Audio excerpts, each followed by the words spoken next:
దేవుని శుద్ధమైన నామానికి మహిమ కలుగును గాక. ఈరోజు వాక్య ధ్యానం కొరకు ప్రకటన గ్రంథం 14వ అధ్యాయం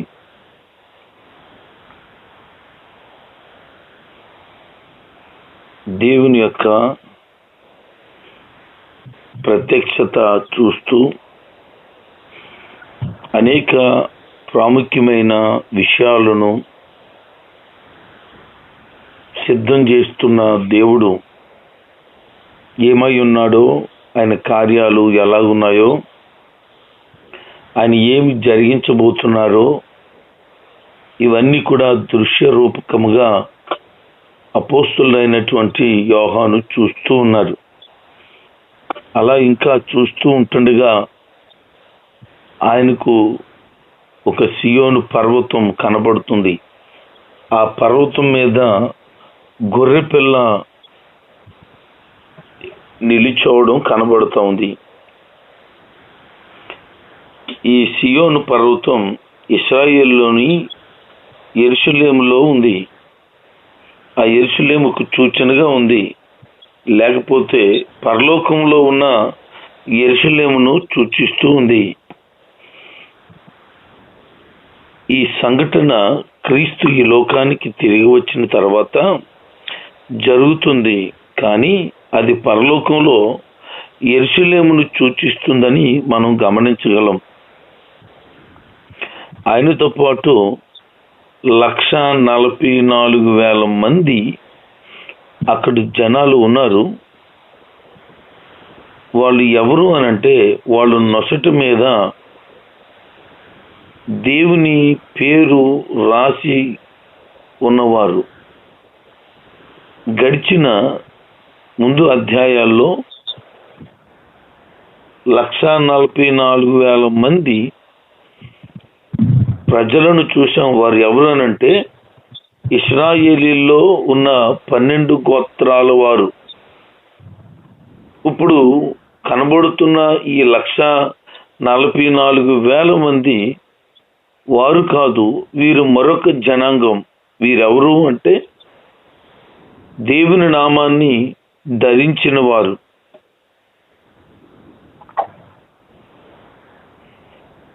వీరు దేవుని ప్రత్యక్షమైనటువంటి సొత్తు.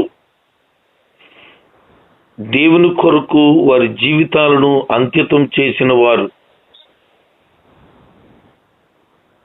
వారిని మనం గమనించినప్పుడు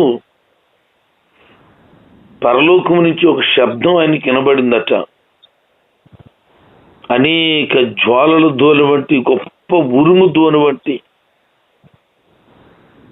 నేను తంతి వాయిద్యములు వాయిస్తున్న ఆ యొక్క శబ్దాన్ని వింటున్నాను అన్నాడు. పరలోకంలో వాయిద్యాలున్నాయి, వారు వినసొంపుగా వాయిస్తూ ఉన్నారు. వారు ఎక్కడున్నారు అని అంటే, వారు సింహాసనం ముందున్నారు. 4 జీవులు ఉన్నాయే, ఆ 4 జీవుల ముందున్నారు. వారు ఆ పెద్దల ముందున్నారట. 24 మంది పెద్దలు ఉన్నారు. అక్కడ ఒక కొత్త పాట పాడుతున్నారు. కొద్దిమంది వాయిద్యములు వద్దు, చప్పట్లు వద్దు అనే ఒక సిద్ధాంతాన్ని తీసుకొచ్చారు. తప్పుడు బోధ. పరలోకంలోనే వాయిద్యములు ఉంటే మరి వీళ్ళు వాయిద్యాలు వద్దు అని చెప్పడం దేవుని వాక్య విరుద్ధమే కదా. అక్కడ కొత్త పాట పాడుతున్నారట. ఎవరు పాడుతున్నారు అంటే, ఈ 144,000 మందే. వారు తప్ప ఆ పాట ఇంకెవ్వరూ నేర్చుకోలేకపోయారట. వారు ఎవరు అంటే, భూలోకం నుంచి విమోచించబడిన వారు. ఇంకా వారి గురించి వివరిస్తూ, వీరు పెండ్లి కాని వారై స్త్రీలతో వారు సహవాసం చేయని వారై గొర్రెపిల్ల ఎక్కడికి వెళ్తే అక్కడికి వెంబడిస్తూ వెళ్ళిన వారు. వీళ్ళు మనుషులలో నుంచి విమోచించబడిన వారు. గొర్రెపిల్లకు మొట్టమొదటి ప్రథమ ఫలముగా ఉన్నవారు వీరు. ఇక్కడ ఒక మాట మనం గమనించాలి. వారు పెళ్లి కాని వారై స్త్రీలతో తమను తాము అపవిత్రము చేసుకొనని వారు. అపవిత్రం చేసుకొనని వారంటే పెండ్లి మనుషులను అపవిత్రం చేయదు. ఎందుకంటే ఎబ్రి పత్రిక 13వ అధ్యాయము 4వ వచనంలో, మత్తయి సువార్త 19వ అధ్యాయము 4, 5, 6 వచనాల్లో మనం గమనిస్తే అది అపవిత్రమని దేవుడు చెప్పలేదు. కానీ వీరి గురించి ఏం చెప్తున్నాడంటే వ్యభిచారం కానీ ఏ రకమైన లైంగిక అవినీతి కానీ ఎప్పుడు చేయని వారు, దేవుని విషయంలో ఆత్మ సంబంధంగా నమ్మకంగా ఉన్నవారు, ఎప్పుడూ ద్రోహం చేయని వారు.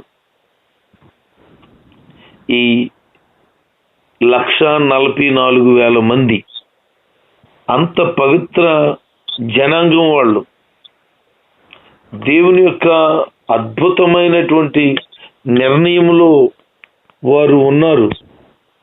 దేవుడు వారిని ఎన్నుకున్నారు, ప్రత్యేకపరుచుకున్నారు.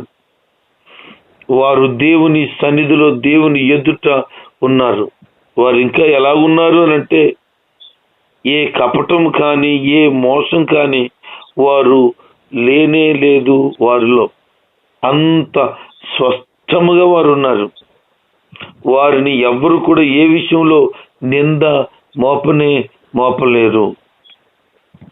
దేవుని ఎదుట నిలబడబోతున్న ప్రతి ఒక్కరూ గమనించవలసిన అత్యధికమైన ప్రాముఖ్యమైన సంగతి ఏంటి అని అంటే పరిశుద్ధపరచబడిన వారై ప్రభు ఎదుట నిలబడవలసిన వారై ఉన్నారు.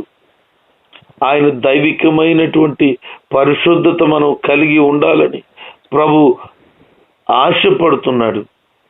కనుక దైవికమైన మనసుతో దేవుల్లో సాగుతూ మరింత భక్తితో మరింత విశ్వాసంతో మనం ముందుకు సాగవలసిన వారముగా ఉన్నాం. ఒక దేవదూత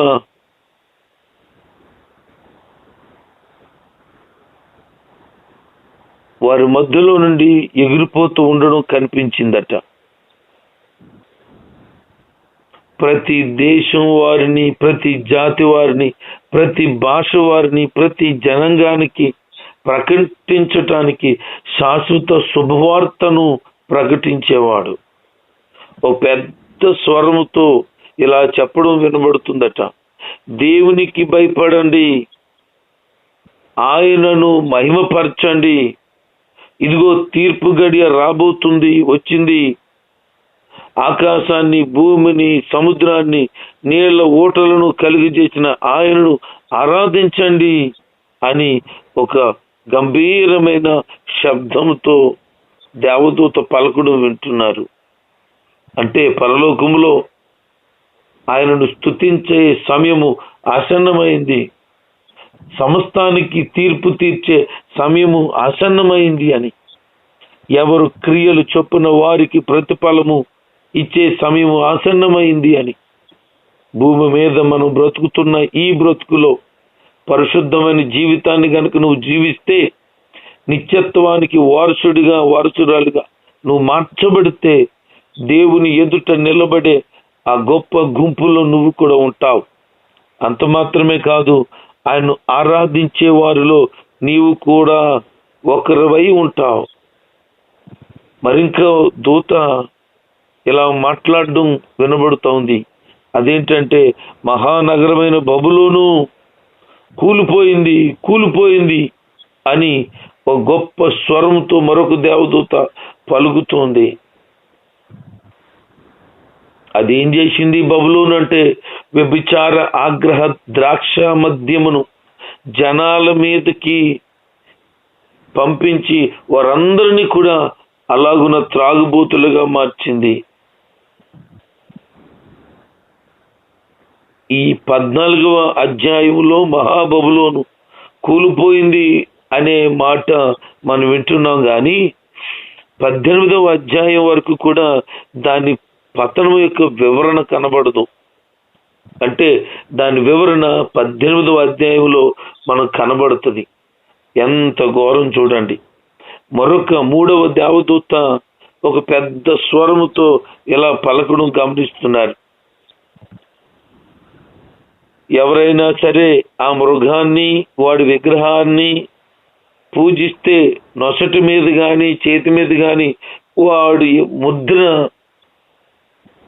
పడనిస్తే ఆ వ్యక్తి దేవుని యొక్క ఆగ్రహానికి గురవుతాడు. దేవుని ఉగ్రత వారి మీద కుమ్మరించబడుతుంది. వారు పరిశుద్ధులైన దేవుని ఎదుట ఉండకుండా, దేవదూతలు మధ్యలో ఉండకుండా అగ్ని గంధకములో వేధించబడటానికి పడవేయబడతారు అని 3వ దేవదూత ప్రకటించడం వింటున్నారు. ఆ మృగాన్ని పూజించకూడదని హెచ్చరించడంలో ఏకైక నిజదేవుని తప్ప మరి ఎవ్వరిని కూడా ఆరాధించకూడదనే ఆ హెచ్చరిక మనం గమనించగలగాలి. మృగాన్ని పూజించే వారితో పాటు విగ్రహ పూజ చేసేవారంతా కూడా నరకాగ్ని అనే శిక్షకు గురవుతారు. దేవుని వాక్యం అలా సెలవిస్తుంది. 21వ అధ్యాయము 8వ వచనంలో ఆ మాట మనం గమనించగలుగుతాం. అంత్యకాలంలో జరగబోతున్న ఈ భయంకరమైన సంభవాలు చాలా ఘోరాతి ఘోరంగా ఉన్నాయి. ఎందుకంటే ఇప్పటి వరకు దేవుడు తన కృపను అనుగ్రహించి ప్రజలలో పరిశుద్ధత కావాలి అనే ఒక దృఢ నిశ్చయితతో ఆయన ప్రయత్నం చేస్తూనే ఉన్నాడు. ఆరాట పడుతున్నారు అందరూ కూడా పరిశుద్ధులుగా మార్చబడాలి అని. కానీ విన్న వారెందరూ, పట్టించుకున్న వారెందరూ, శ్రద్ధ చూపిన వారెందరూ, భయము భక్తి కలిగిన వారు ఇంకెందరూ ఆయన కొరకు కడవరకు నువ్వు నిలబడగలిగితే, ఆయన రాకడలు ఎత్తబడగలిగితే తప్ప నీ క్రైస్తవ జీవితానికి ఏమాత్రం ప్రయోజనము ఉండదు. ఆ భయంకరమైనటువంటి నిత్య నరకాగ్నిలో ఎలా ఉండబోతుంది అని అంటే, భయంకరమైనటువంటి వేదన సంబంధమైన పొగ యుగాలు పైకి లేస్తుందట. మృగాన్ని, వాడి విగ్రహాన్ని పూజించే వారికి, వాడి పేరు ముద్ర వేసుకున్న వారికి రాత్రింపవళ్ళు అసలు విశ్రాంతే ఉండదట. అలాంటి భయంకరమైన పరిస్థితుల్లో ఉండబోతున్నారు. అంటే వారికి రాత్రి కానీ పగలు కానీ అస్సలు ఏమాత్రం కూడా ఉపశమనం బాధ నుండి కలగదు. భయంకరమైన వేదన అక్కడ ఉండబోతుంది.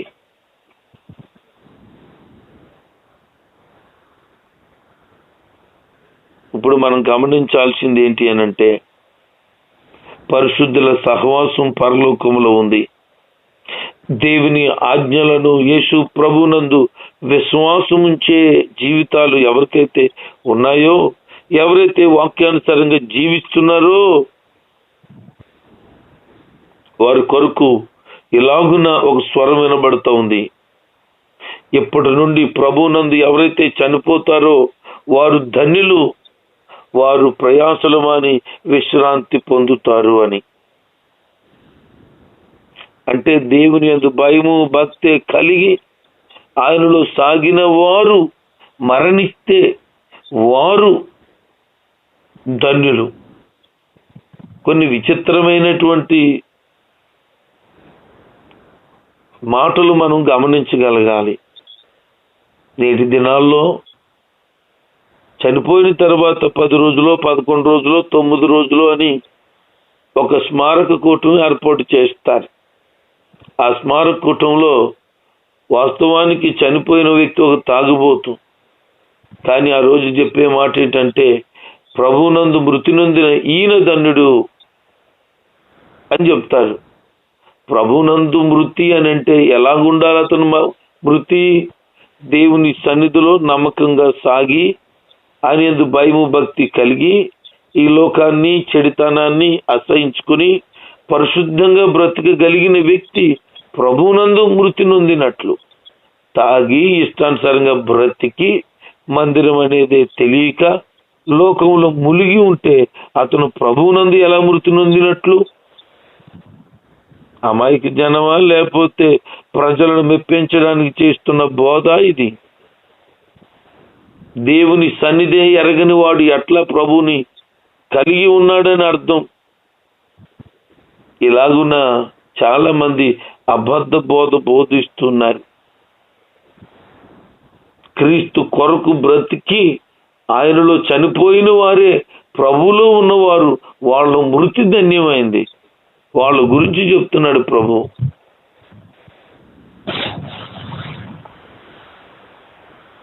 వారికి మాత్రమే నెమ్మది ఉంటుంది, మిగతా వాళ్ళందరికీ నరకమే. వారి క్రియలు వారు వెంట వస్తాయని చెప్తున్నాడు. ఆ మాట విన్నాడు. గొప్ప ఒత్తిడిని, అపాయాన్ని ఎదుర్కొన్నవారు ప్రత్యేకమైన విశ్వాసనీయత చూపించినందుచేత వారు ప్రత్యేకమైన బహుమతులు వారికి కలుగుతాయని చెప్తున్నాడు. అదే వారి క్రియలు వారి వెంట వస్తాయి అని అంటే అర్థం. ఈ లోకాన్ని విడిచిపెట్టిన తర్వాత ప్రభు కొరకు బ్రతికి ఉన్నామే, దానికి తగిన ప్రతిఫలాన్ని ప్రభు నిత్యము పరలోకంలో మన కొరకు గిఫ్ట్ ఇవ్వడానికి సిద్ధంగా ఉన్నాడు. దేవుని కొరకు నువ్వు అనుభవించిన శ్రమ, శోధన, బాధ, బలహీనత, అవమానాలు, నిందలు అనేకము నీ జీవితంలో ఉంటే అప్పుడు నువ్వు ప్రభువులో ఉండి మృతి నొందినట్లు. ఆయన కొరకు బాధ లేదు, నొప్పి లేదు, ఏమాత్రం నింద లేదు, ఏమీ పడలేదు. నువ్వు ప్రభువు నందే లేవు.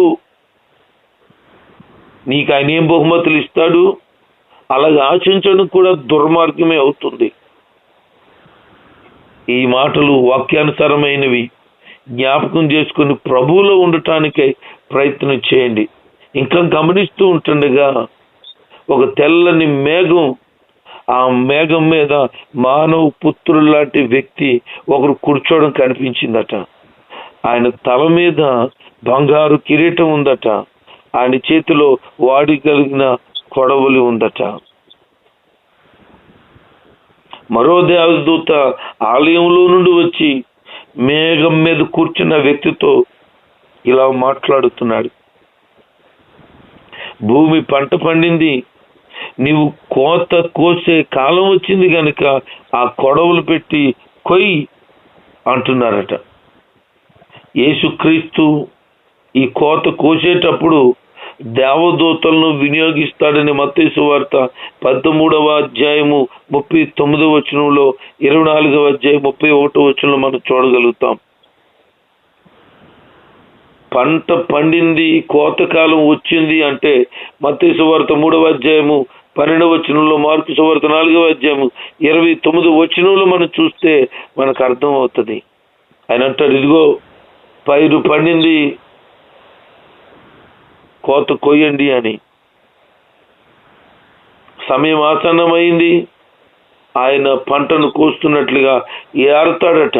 ఎవరైతే ఆయన కొరకు ఈ భూమి మీద ఫలించిన వారు ఉన్నారో వారి గురించి మాటలు చెప్తున్నాడు. మరొక మాట వినబడుతుంది. ఆ కొడవలి ఈ భూమి మీద పెట్టబడగానే వెంటనే పంటంతా కోయబడిందట. దేవాలయం నుంచి మరొక మాట వినబడుతూ ఉంది. వాడికడ కొడవలి ఉంది,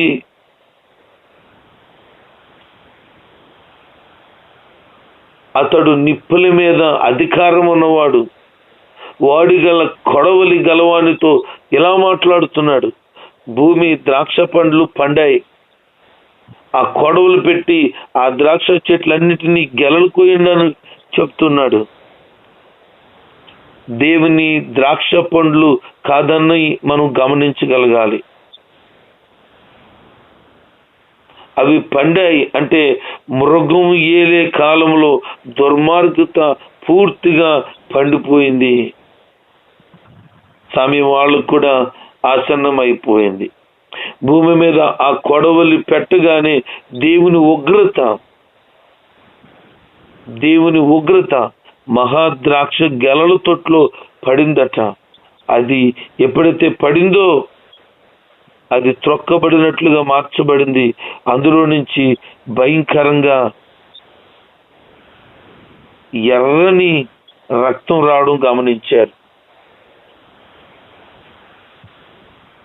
ఆ రక్తం 320 కిలోమీటర్ల దూరం గుర్రం కళ్ళెమంత ఎత్తుగా పారిందని కూడా రాయబడింది. అంటే అంత విస్తృతమైనటువంటి వధ ఉండబోతుంది. ప్రియ దేవుని జనాంగమా, ప్రభు రాబోతున్నాడు. ఎవరైతే ఎత్తబడే గుంపులో ఉంటారో వారు మాత్రమే నిత్యము విశ్రాంతి నొందుతూ ప్రభు ఎదుట ఉండగలిగి ఆ 7 ఏండ్లు ప్రభు విందులో పాల్గొని ప్రభుతో రాజ్యం చేయబోతారు. 1000 ఏండ్ల పరిపాలనలో వారు ఉండబోతున్నారు. ఎవరైతే అపవాదికి లోబడి వాడి ముద్రను వేసుకొని దేవుణ్ణి విడిచి అపవిత్రమైపోయారో వారు విడవబడతారు. అది బహుఘోరమైన స్థితి చూడబోతున్నారు. అంత మాత్రమే కాదు, యూదులు మార్పు చెంది వారు కూడా ప్రభుని తెలుసుకోవడానికి అవకాశం కలుగుతుంది. ఎవరైతే వారు మారు మనసు పొందలేదో వారు కూడా భయంకరంగా ఈ శ్రమల కాలంలో హింసించబడతారు. ఆ తర్వాత ఇంకనూ కఠినమైన స్థితిని వారు చూడబోతున్నారు. దేవుని ఉగ్రత ఈ భూమి మీదకి భయంకరంగా రాబోతుంది. ఆ ఉగ్రత దినాల్లో నిజ క్రైస్తవ సంఘం ఉండదు. వారు ఎత్తబడతారు. ఆ ఎత్తబడే గుంపులో ఉండి ఆ భయంకరమైన శ్రమల కాలాన్ని తప్పించుకోవాలని, అలాంటి పరిశుద్ధత, అలాంటి నీతి, అలాంటి యథార్థతతో ప్రభువులో సాగాలని, బ్రతికి ఉన్నంత కాలం ఏ రోజు ప్రభువుని విడిచిపెట్టక, ఆయన సన్నిధిని విడిచిపెట్టక ప్రభువులో ఉండగలిగితే, పరిశుద్ధత కలిగి జీవించగలిగితే ప్రభు నీ కోసమే రాబోతున్నాడు. నేను ఆయన తీసుకొని వెళ్తాడు. ఆ ధన్యకరమైన